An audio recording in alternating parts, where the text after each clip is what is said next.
નમસ્કાર મિત્રો, જો તમને આ વાર્તા ગમે તો ચેનલને લાઈક, શેર અને સબસ્ક્રાઈબ કરવાનું ભૂલતા નહીં અને તમારો સપોર્ટ હંમેશા આપ જ બનાવી રાખજો. સંસ્કારોની હવેલી, સાચા પરિવારની કહાની. એક મોટું અને આલીશાન શહેર, જ્યાં આકાશને આમતી ઇમારતો અને ચારેય તરફ દોડતી ગાડીઓનો કોલાહલ ક્યારેય શાંત થતો નહોતો.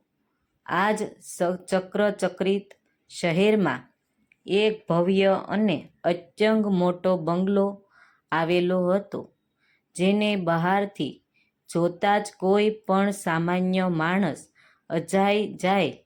અને ચળકતા વિદેશી કાચ, કિંમતી આરસપહાણ, સોનાની પરત અને ચડાવેલા ઝુમ્મરો અને મોંઘામાં મોંઘા ઇટાલિયન ફર્નિચરની સર્જન આ ઘરમાં દુનિયાભરની બધી જ ભૌતિક સુખ સુવિધાઓ હાજર હતી. આ જ આલીશાન બંગલામાં એક મોટો પરિવાર સાથે રહેતો હતો. ઘરના વડીલ દાદા-દાદી, તેમના બે ભણેલા ગણેલા દીકરા, ભદ્ર સમાજમાંથી આવતી વહુઓ અને કોન્વેન્ટ સ્કૂલમાં ભણતા પૌત્ર-પૌત્રીઓ, બધા જ એક જ છત નીચે રહેતા હતા. બહારથી જોનાર પડોશીઓ કે સગા-સંબંધીઓને એમ જ લાગે કે આનાથી ભાગ્યશાળી, સુખી અને મોટો પરિવાર બીજા કોઈનો હોઈ જ ના શકે. પરંતુ કમનસીબે એ ભવ્ય ઘરની અંદર એક અદૃશ્ય અને મજબૂત દિવાલો ચણાઈ ગઈ હતી. દીકરાઓ પોતાની કરોડોની કમાણી, રાત-દિવસ ચાલતી બિઝનેસ મીટિંગ્સ અને કોર્પોરેટ લાઈફના નશામાં એટલા ડૂબેલા રહેતા કે તેમને પોતાના જ જન્મદાતા માતા-પિતા સાથે બે ઘડી શાંતિથી બેસીને સુખ-સુખની વાત કરવાનો પણ સમય નહોતો. વહુએ પોતપોતાની આધુનિક લાઈફસ્ટાઈલ અને હાઈ-ફાઈ કિડી-પાડીઓ અને સોશિયલ મીડિયા પર દેખાડો કરવામાં જ આખો દિવસ વ્યસ્ત રહેતી. બાળકો પણ સંસ્કારોથી વંચિત રહીને પોતાના આલીશાન રૂમમાં પૂરાઈને આખો દિવસ મોબાઈલ, ગેમ કન્સોલ અને કોમ્પ્યુટરની વર્ચ્યુઅલ દુનિયામાં જ ખોવાયેલા રહેતા હતા. જે માતા-પિતા એ પોતાની આખી યુવાની, પોતાની ખુશીઓ અને એક રૂપિયો બચાવીને આ દીકરાઓને ભણાવવા, ગણાવવા અને સમાજમાં કાબિલ બનાવવામાં ખર્ચી નાખી હતી. તે જ માતા-પિતા આજે એ 25 રૂમના મોટા બંગલામાં એક અંધારા ખૂણામાં ભયંકર એકલતા અનુભવી રહ્યા હતા.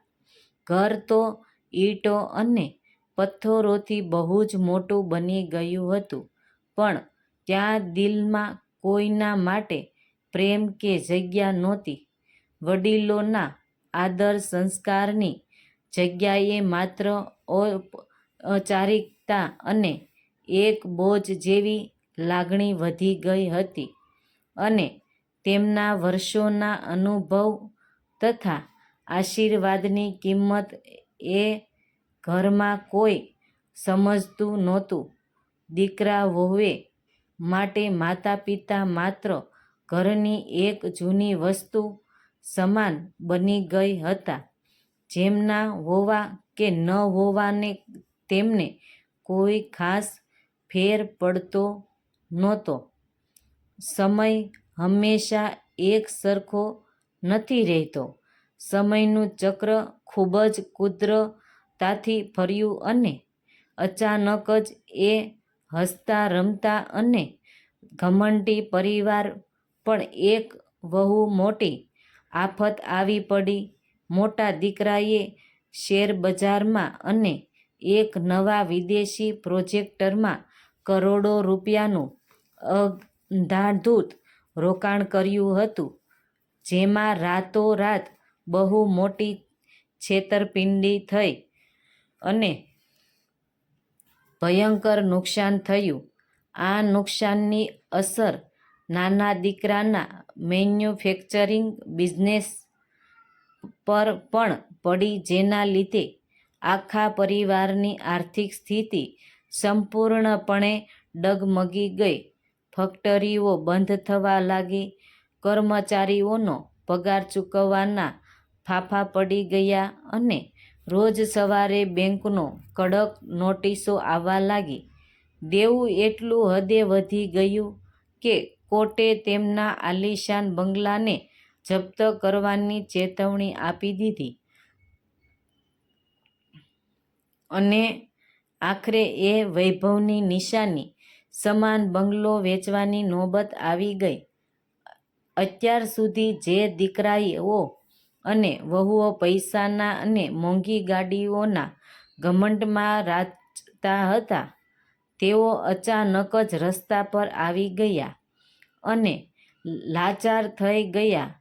મુશ્કેલીના આ કપર સમયમાં તેમના જે ખાસ મિત્રો, હાઈ સોસાયટીના પાર્ટનર્સ અને સગા સંબંધીઓ રોજ મોટી મોટી વાતો કરતા હતા અને તેમની ભવ્ય પાર્ટીઓમાં હાજરી આપતા હતા, તેમણે પણ ફોન ઉપાડવાનું બંધ કરી દીધું અને મોઢું ફેરવી લીધું.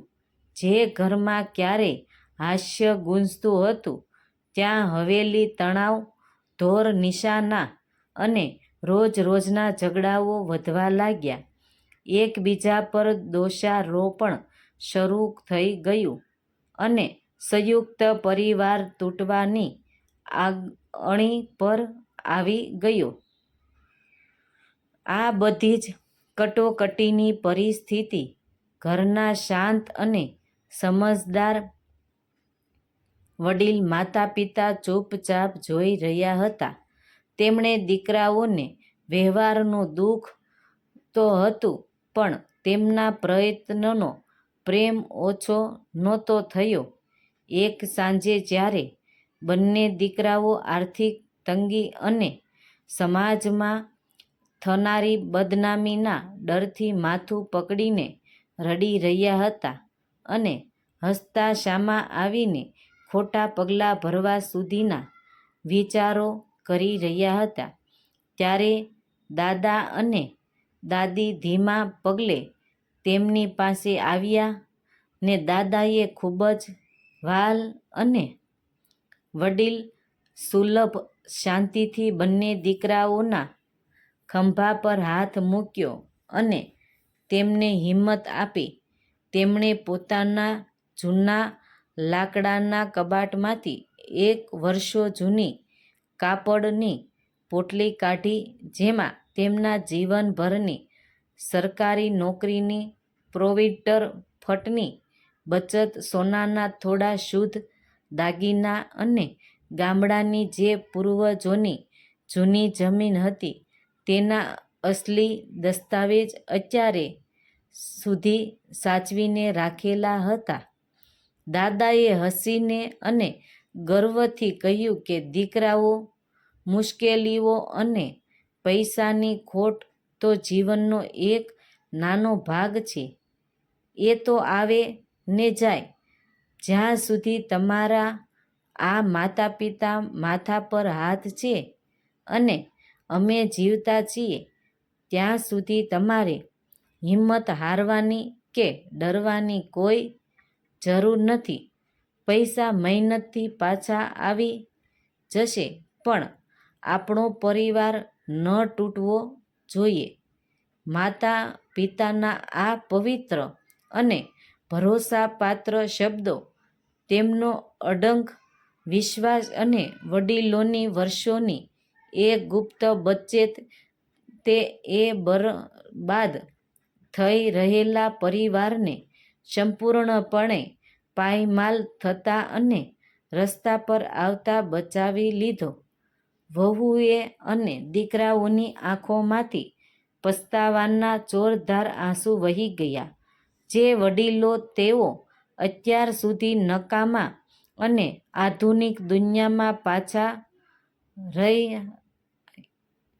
રહી ગયેલા સમજતા હતા, તેમણે જ આજે પોતાની આખી જિંદગીની મૂડી દાવ પર લગાવીને તેમને ગળા ડૂબ દેવામાંથી અને મોટી આફતમાંથી બહાર કાઢ્યા હતા. તેમને અહેસાસ થઈ ગયો કે સાચી સંપત્તિ મોટો બંગલો, બ્રાન્ડેડ ગાડીઓ કે મોટો બેંક બેલેન્સ નથી, પણ વડીલોનો આશીર્વાદ, તેમણે આપેલા સંસ્કાર અને મુશ્કેલીમાં તેમનો અડગ સાથ છે.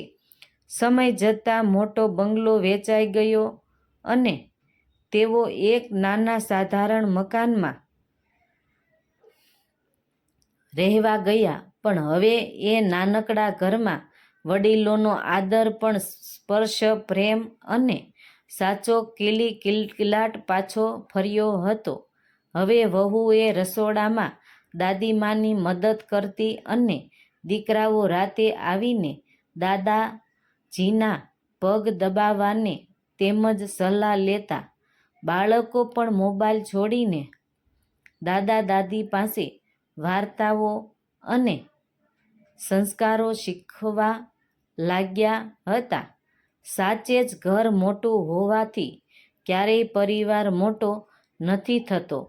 પરિવાર તો ત્યાં જ મોટો અને સમૃદ્ધ થાય છે જ્યાં માતા પિતા સાચી ઇજ્જત થાય છે અને તેમની પવિત્ર દુઆઓ સદા બચેલી રહે છે.